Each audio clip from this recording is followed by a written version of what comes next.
প্রিয় দর্শক, সাজ্জাদ কাদিরের প্রীতি এবং শুভেচ্ছা নিন। এই মুহূর্তে আপনাদের সামনে কথা বলতে এসেছি পাক ভারত যুদ্ধের প্রভাব বাংলাদেশে কি ভয়ঙ্কর পরিণতি ডেকে আনতে পারে, এই প্রসঙ্গটি নিয়ে এই মুহূর্তে আপনাদের সামনে কথা বলবো। আপনারা ইতিমধ্যেই জেনে গেছেন যে পাক ভারত যুদ্ধ শুরু হয়ে গেছে।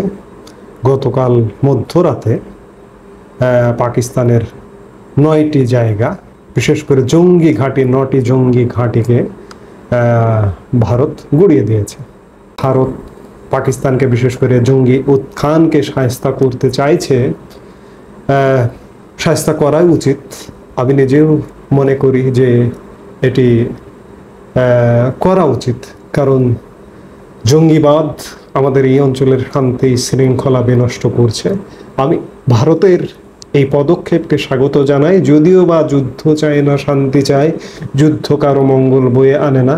এটা যদি কূটনৈতিকভাবে সমাধান করা যেত ভালো হতো, কিন্তু যেহেতু যায়নি সেহেতু আমার ভারতের প্রতি পূর্ণ সমর্থন আছে। এই জন্যই কারণ ভারত আমার বাংলাদেশের অকৃত্রিম বন্ধু, বাংলাদেশের জন্মের প্রধান সহযোগী।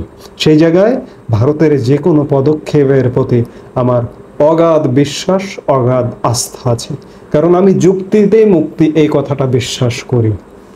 আমি ভারত পাকিস্তান উত্তেজনা কিংবা ভারত বাংলাদেশ সম্পর্কটা সবার আগে চিন্তা করি।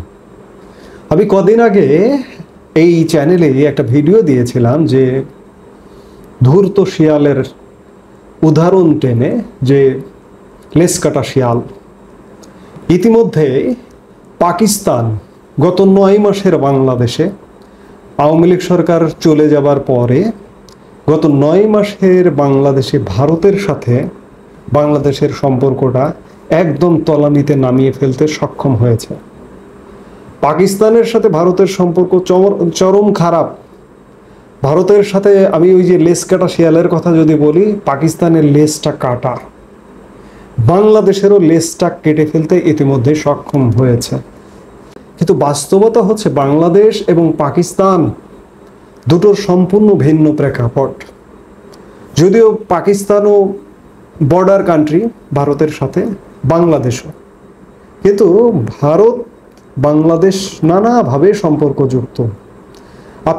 আমি এর আগের ভিডিওটাতে বলেছিলাম যে আপনি যদি আমাদের মানচিত্রটা দেখেন তাহলেই আপনি ভারতের বিরুদ্ধে কোনোভাবে যেতে পারবেন না। 4 পাশ দিয়ে ঘেরা ভারত, নিচের দিকে মায়ানমার ম্যাপের। সেই জায়গায় আপনি ভারতের বিরুদ্ধে কিভাবে যাবেন? আমি সেই ভিডিওতে আরেকটি উদাহরণ দিয়েছিলাম যে ভারত পাকিস্তান একমাত্র স্থলবন্দর আটারি ওয়াঘা, অথচ বাংলাদেশে 16টি স্থলবন্দর এই মুহূর্তে কার্যক্রম চালাচ্ছে। মোট 25টি স্থলবন্দর প্রস্তাবিত সহ বাংলাদেশের সাথে ব্যবসা বাণিজ্য, প্রাকৃতিক সম্পদ বিনিময়, চিকিৎসা, স্বাস্থ্য, জ্বালানি, নানাভাবে বাংলাদেশ ভারতের সাথে সম্পর্ক যুক্ত। আজকে বাংলাদেশের লেজ কেটে ফেলতে সক্ষম হয়েছে পাকিস্তান পহেলগাঁও হামলাকে কেন্দ্র করে পাকিস্তানের ওপরে ভারত যে পদক্ষেপগুলো নিয়েছে, এই পদক্ষেপগুলো একে একে যদি বাংলাদেশ উপর নেয়, আপনি কল্পনাও করতে পারবেন না এই মুহূর্তে দাঁড়িয়ে যে 1 বছরের মধ্যে বাংলাদেশের কতটা ভয়ানক পরিণতি ঘটতে পারে। আজকে আমরা সারাদিন ভারত বিরোধিতা করি। আমি শুরুতেই যদি বলি প্রাকৃতিক সম্পদ, আপনারা জানেন যে পাকিস্তানের সিন্ধু নদীর জল বন্টন চুক্তি স্থগিত করেছে ভারত। এই সিন্ধু নদীর জল যদি পাকিস্তান না পায়, পাকিস্তানের সিন্ধু নদের অববাহিকায় যে বিশাল চারণভূমি মরুভূমিতে পরিণত হবে, বিশেষ করে পাঞ্জাব প্রদেশ শেষ। কৃষিকাজ মারাত্মকভাবে বাধাগ্রস্ত হবে। এই পদক্ষেপটা যদি আজকে ভারত বাংলাদেশের উপর নেয়, কি পরিণতি হবে আপনি চিন্তা করেন। 54টি অভিন্ন নদী আছে বাংলাদেশের সাথে ভারতের। চুক্তি আছে, চুক্তি নেই, খুব সীমিত 2-1টা চুক্তি আছে। একটা চুক্তি আছে গঙ্গা চুক্তি। সেই গঙ্গা চুক্তির মেয়াদটাও শেষ হয়ে যাচ্ছে 2026-এ। চুক্তি ছাড়াও আমরা পানি পাই, ভারত কখনো কখনো বাড়তি পানি দেয়, কখনো কখনো কম পানি দেয়, কিন্তু ভারত যদি মনে করে যে আমরা এক ফোঁটা পানি বাংলাদেশের দিকে ছাড়বো না, আন্তর্জাতিক আইন আদালত যত কিছুই দেখান না কেন, ব্যক্তির ক্ষেত্রে জোর যেমন, দেশের ক্ষেত্রে জোর যার মুল্লুক তার একটা কথা আছে, আপনি মানেন। এই 54 নদীর পানি যদি আপনাকে না দেয়, সারা বাংলাদেশ 1 বছর 2 বছরের মধ্যে মরুভূমি হয়ে যাবে। এই গঙ্গা চুক্তিটাই যদি নবায়ন না করে, 26-এ মেয়াদ শেষ হচ্ছে। 96 সালে আওয়ামী লীগ সরকারের সময় ভারতের সাথে এই চুক্তিটা হয়েছিল, 30 বছর মেয়াদী চুক্তি। এটির মেয়াদ শেষ হচ্ছে 26-এ। চুক্তি যদি নবায়ন না হয়, পদ্মা অববাহিকায় বিশাল এলাকা আমাদের মরুভূমি হয়ে যাবে। উত্তরে, একদম উত্তরে আমাদের তিস্তা, সেখানে কিন্তু মরুকরণ চলছে, তিস্তার সাথে চুক্তি নেই বলে। এখন আসুন বাণিজ্য। ভারত যদি টোটালি বাণিজ্য আমাদের সাথে বন্ধ করে দেয়, কি হবে? একবার আপনার মাথায় কি চিন্তাটা ঘোরে? আজকে পেঁয়াজ খাচ্ছেন 60 টাকা কেজি, তাই না? 2 মাসের মধ্যে 600 টাকা কেজি খাবেন। আরো 2 মাস যেতে যেতে আমাদের নিজস্ব আবাদের যে পেঁয়াজ আমরা যে চাষ করি, সেই চাষের পেঁয়াজ যখন শেষ হয়ে যাবে, তখন 600 টাকা কেজি আপনার পেঁয়াজ খেতে হবে।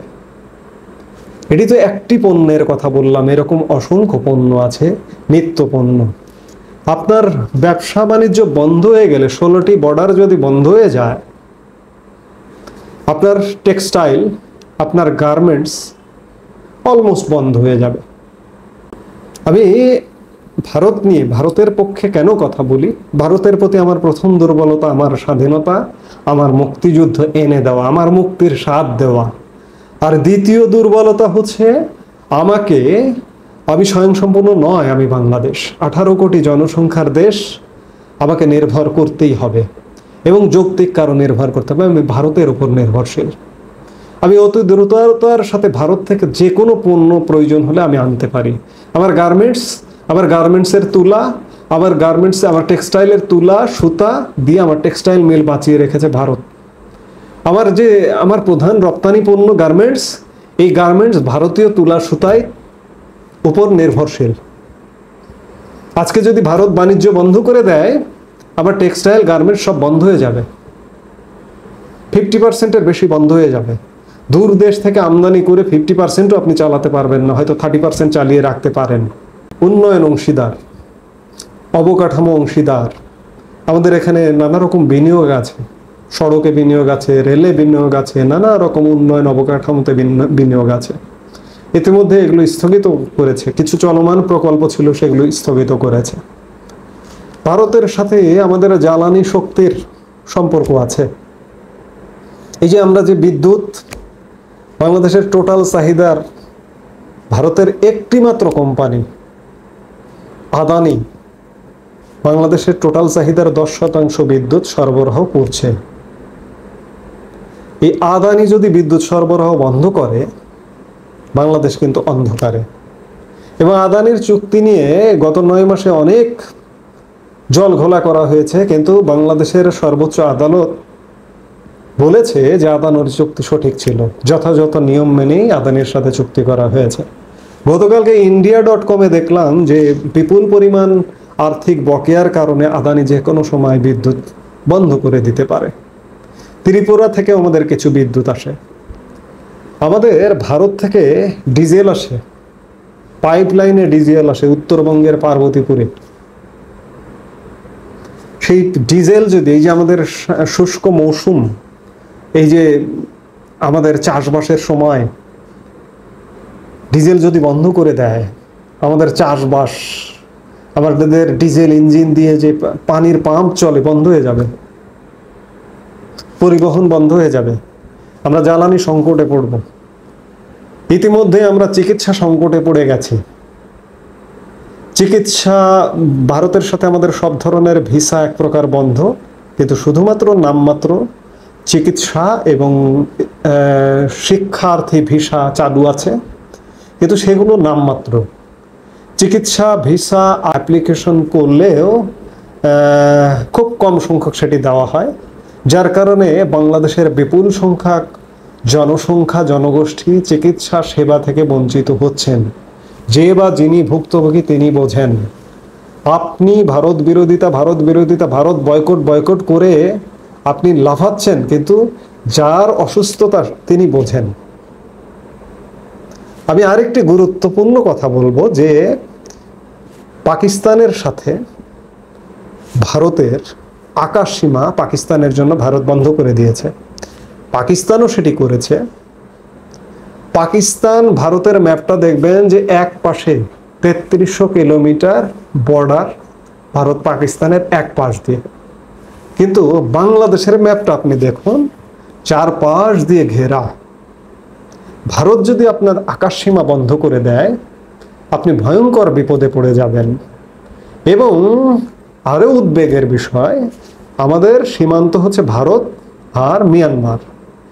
ইতিমধ্যে বাংলাদেশের অন্তর্বর্তীকালীন সরকার, দখলদার সরকার, মিয়ানমারের সাথেও কূটনৈতিক সম্পর্ক খারাপ করে ফেলেছে মিয়ানমারের বিদ্রোহী গোষ্ঠীকে সমর্থন দিতে গিয়ে।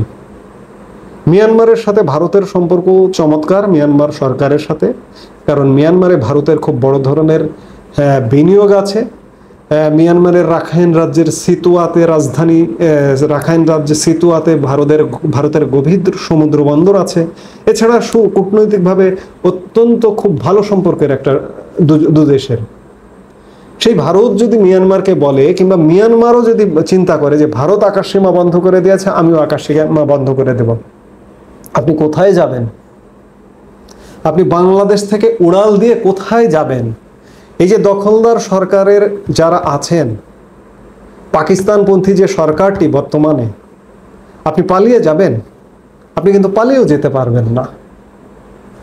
এই যে ভারত পাকিস্তান যুদ্ধ শুরু হওয়াতে পাকিস্তানপন্থী জনগোষ্ঠীর ইতিমধ্যে কপালে ভাঁজ শুরু হয়ে গেছে, চিন্তার ভাঁজ শুরু হয়ে গেছে। কিন্তু আমি বিশ্বাস করি না ভারত বাংলাদেশকে হামলা করবে, কিংবা বাংলাদেশের জঙ্গি আস্তানায় হামলা করে ভেঙে দেবে। কিন্তু ভারত অন্ততপক্ষে যদি ভাতে মারতে চায়, পানিতে মারতে চায়, আকাশ পথে যদি মারতে চায়, আপনাকে মেরে শেষ করে দিতে পারে। আজকে ভারত পাকিস্তান যুদ্ধ হওয়াতে এই যে বাংলাদেশ ধ্বংসকারী সমন্বয়করা আছে না, তাদের ইতিমধ্যেই পাকাপা শুরু হয়ে গেছে। জামাতের আমির ইতিমধ্যে একটা ফেসবুক পোস্ট দিয়েছেন এই যুদ্ধ নিয়ে, যুদ্ধটা কূটনৈতিকভাবে সমাধান হবে ইত্যাদি। জামাত পাকিস্তানপন্থী যে জামাতের আমিরের ফেসবুক পোস্টের কমেন্টে গিয়ে দেখুন, এই জামাতিরা বলছে যে পাকিস্তান জিন্দাবাদ, ভারত মুর্দাবাদ। মুর্দাবাদ কে হবে? ভারত যদি ইনিশিয়েটিভ নেয়, ভারত ভাতে মারবে, পানিতে মারবে। বাংলাদেশের লেজ ইতিমধ্যেই পাকিস্তান কেটে দিয়েছে ভারতের সাথে। কি চমৎকার সম্পর্ক ছিল! 54 বছর, বিশেষ করে স্বাধীনতা মুক্তিযুদ্ধের পর থেকে সম্পর্কটা এত চমৎকার। আর গত 1.5 দশকে সম্পর্কটা আমরা এতটা নির্ভরশীল হয়েছিলাম ভারতের সাথে, কিন্তু গত 9 মাসে বর্তমান অন্তর্বর্তীকালীন সরকার এই সম্পর্কটা ধ্বংস করে দিয়েছে। আজকে ভারত যদি পাকিস্তানের উপর যে ব্যবস্থাগুলো নিয়েছে সেগুলো যদি নিতে শুরু করে, বাংলাদেশ ভয়াবহভাবে একটা অবরুদ্ধ জনপদ হবে। খাদ্য নেই, জ্বালানি নেই, বিদ্যুৎ নেই, পৃথিবীর সাথে যোগাযোগ নেই, যাতায়াত নেই, এমন একটা পরিস্থিতি করে ফেলতে পারে শুধুমাত্র ভারত এবং মায়ানমার যদি চায়। আমি চাই না আমি বাংলাদেশের একজন নাগরিক হিসেবে ওই পরিণতিতে যাক। আজকে এই যে এই সম্পর্কটা, এই পরিস্থিতিটা উত্তরণের উপায় কি? এখানে পাকিস্তানপন্থী সরকার এবং এখন এই মুহূর্তে যারা দাপিয়ে বেড়াচ্ছে পাকিস্তানপন্থী জনগণ, আমরা মুক্তিযুদ্ধের পক্ষের শক্তি, আমরা কথা বলতে পারছি না। আমরা কথা বললে সে কথা হুমকি আসছে নানা রকম। এর থেকে উত্তরণের উপায় কি? এর থেকে উত্তরণ এই পাকিস্তানপন্থী সরকারের অবসান, পাকিস্তানপন্থীদের দাপাদাপি অবসান, এবং বাংলাদেশের মানুষের, পাকিস্তানপন্থী মানুষেরও মাঝে মাঝে মনে হয় এই দুর্ভোগগুলো, ভারত কর্তৃক যে ইনিশিয়েটিভগুলো, এগুলো নিয়ে একটা দুর্ভোগে পড়া উচিত। তখন যদি হুঁশ হয়, হুঁশ হয়ে যদি বলে যে ভাই আমরা বাঁচতে চাই, দাদা আমরা বাঁচতে চাই, আমাদেরকে বাঁচান, আমাদেরকে স্বাধীনতা মুক্তিযুদ্ধের পক্ষের শক্তির সরকার দরকার, সেদিন হয়তো খুব বেশি দূরে নয়, সেদিন হয়তো আসবে যে বলবে, বাংলাদেশের জনগণই বলবে, মাপ চাবে, ক্ষমা চাবে যে আমাদের ভুল হয়ে গেছে, আমাদের সেই স্বাধীনতা মুক্তিযুদ্ধে নেতৃত্বে দেওয়া আওয়ামী লীগ সরকারটি দরকার, কারণ এই সরকারটি হচ্ছে পাকিস্তানপন্থী, আমরা এই সরকারের সাথে নেই এই কারণে যে ভারত আমাদেরকে নানা রকম অপরাধ আরোপ করেছে। সেই দিনটা মনে হয় খুব শীঘ্রই ঘনিয়ে আসছে, যার কারণে আজকে জামাত সমন্বয়ক তাদের কপালে চিন্তার ভাঁজ। আমি যেটি দিয়ে শুরু করেছিলাম যে বাংলাদেশের জন্য এক ভয়ানক পরিণতি অপেক্ষা করছে যদি বাংলাদেশ এখনো এই ধরনের আচরণ করে, এবং আচরণ করেই যাচ্ছে। আরো অবাক বিস্ময়কর ব্যাপার, দেখুন বাংলাদেশের যে সরকার, এই সরকার পাকিস্তানপন্থী, এটি ইতিমধ্যে ভারতের কাছে চিহ্নিত। বাংলাদেশের যে রাজনৈতিক ব্যবস্থা পাকিস্তানপন্থী, বাংলাদেশের গণমাধ্যম, এই যে ভারত পাকিস্তান যুদ্ধ চলছে, শুরু হয়ে গেছে, পাকিস্তানের গুণগান গাওয়ায় ব্যস্ত বাংলাদেশের গণমাধ্যম। ভারতের জনগণ কিন্তু চায় যে বাংলাদেশের জনগণকে শায়েস্তা করা উচিত, যেমন পাকিস্তানের জনগণকে, পাকিস্তানকে শায়েস্তা করার জন্য ভারতের জনমত তুঙ্গে ছিল। এই জনমতের প্রতি লক্ষ্য রেখেও ভারত সরকার পাকিস্তানের জঙ্গি আস্তানা গুড়িয়ে দিয়েছে। ঠিক তেমনি এই মুহূর্তে ভারতের জনগণ বাংলাদেশের উপরেও সংক্ষুব্ধ। আমার এই যে বিভিন্ন পোস্টে, বিভিন্ন ভিডিওতে কমেন্টে গেলে বুঝতে পারেন, আমি বুঝতে পারি। আমি চাই না বাংলাদেশের জনগণের এমন পরিণতি হোক, সেই পরিস্থিতির আগেই বাংলাদেশের জনগণ অন্ততপক্ষে বুঝুক, বোধোদয় হোক, এটিই চাই। এই মুহূর্তে এ পর্যন্তই। সবাই ভালো থাকুন, সুস্থ থাকুন। আমাদের ভিডিওগুলো নিয়মিত পেতে সাবস্ক্রাইব করুন Sajjad Kadir and the legends YouTube channel এবং লাইক, কমেন্ট, শেয়ার করে সাথে থাকুন।